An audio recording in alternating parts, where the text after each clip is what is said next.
See this sick fuck right in front of you? His name is David Parker Ray, and he was called the Toy Box Killer back around, if I remember correctly, 1996. He had a trailer that had an estimated 100,000, I think, dollars worth of torture equipment from everything from whips to homemade electrocution kits. He recorded some of the torture on video. He had some audio recordings that he would play before torturing his victims. And what you're going to hear is a narration reading of side one of the tape he would play.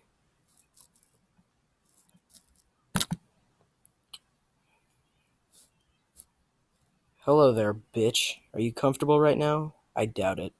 Wrists and ankles chained, gagged, probably blindfolded. You're disoriented and scared too, I would imagine. Perfectly normal under the circumstances. For a little while, at least, you need to get your shit together and listen to this tape. It's very relevant to your situation. I'm going to tell you in detail why you've been kidnapped, what's going to happen to you, and how long you'll be here. I don't know the details of your capture because this tape is being created July 23rd, 1993 as a general advisory tape for future female captives. The information I'm going to give you is based on my experience dealing with captives over a period of several years. If at a future date there are any major changes in our procedures, the tape will be upgraded. Now you are obviously here against your will, totally helpless, don't know where you're at, don't know what's going to happen to you. You're very scared or very pissed off. I'm sure that you've already tried to get your wrists and ankles loose, and no, you can't. Now you're just waiting to see what's going to happen next. You probably think you're going to be raped, and you're fucking sure right about that. Our primary interest is what you've got between your legs. You'll be raped thoroughly and repeatedly in every hole you've got, because basically you've been snatched and brought here for us to train and use as a sex slave. Sounds kind of far out? Well, I suppose it is to the uninitiated, but we do it all the time. It's going to take a lot of adjustment on your part, and you're not going to like it a fucking bit. But I don't give a big rat's ass about that. It's not like you're going to have any choice on the matter. You've been taken by force, and you're going to be kept and used by force.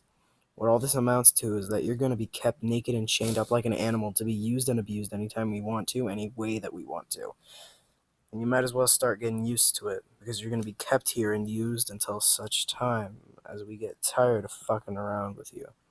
And we will eventually in a month or two, maybe 3. It's no big deal. My lady friend and I have been keeping sex slaves for years. We both have kinky hang-ups involving rape, dungeon games, etc. We've found that it's extremely convenient to keep 1 or 2 female captives available constantly to satisfy our particular needs. We are very selective when we snatch a girl to use for these purposes.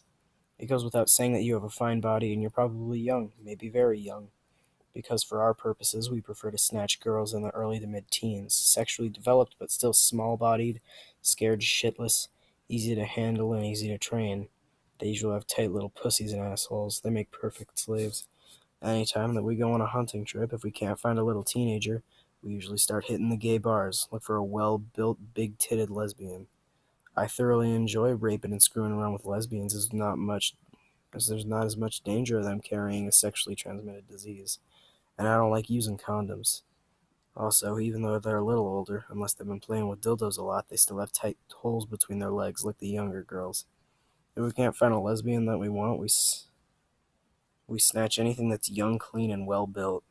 We very seldom come back empty-handed because there's plenty of bitches out there to choose from. And with a little practice and deception, most of them is very easy to get, with little risk. At this point, it makes a little difference what category you fall into. You're here, and we're gonna make the most of it. You're gonna be kidding. You're gonna be kept in a hidden slave room.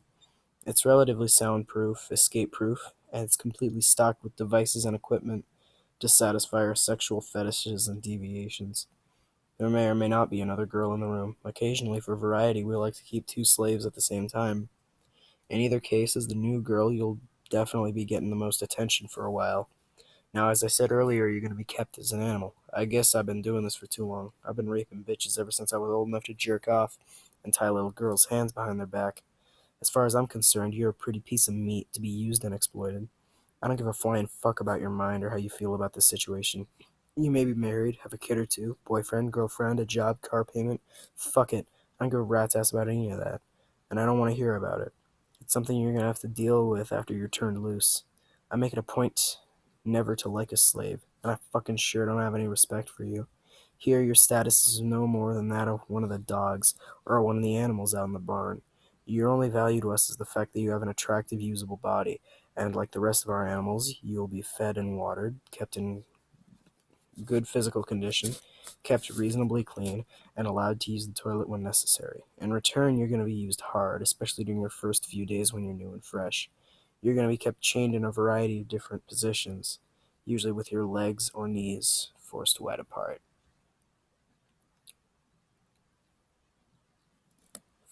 Fuck! Oh god, I'm not even done with side one! Yeah, no.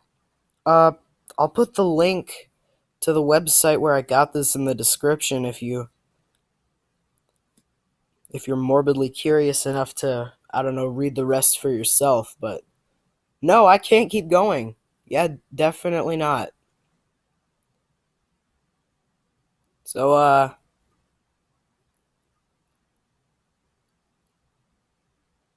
that came out of my mouth.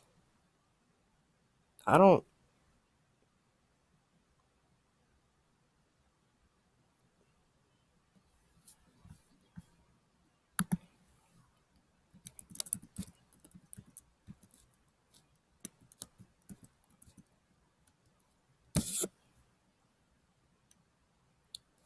Okay. He died in 2002. Alright. Okay. Yeah. Good. Okay. That's. Okay. I was kind of hoping that. Yeah, no.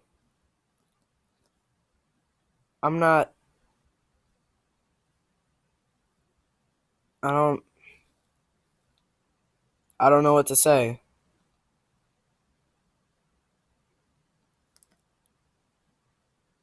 Damn. Okay.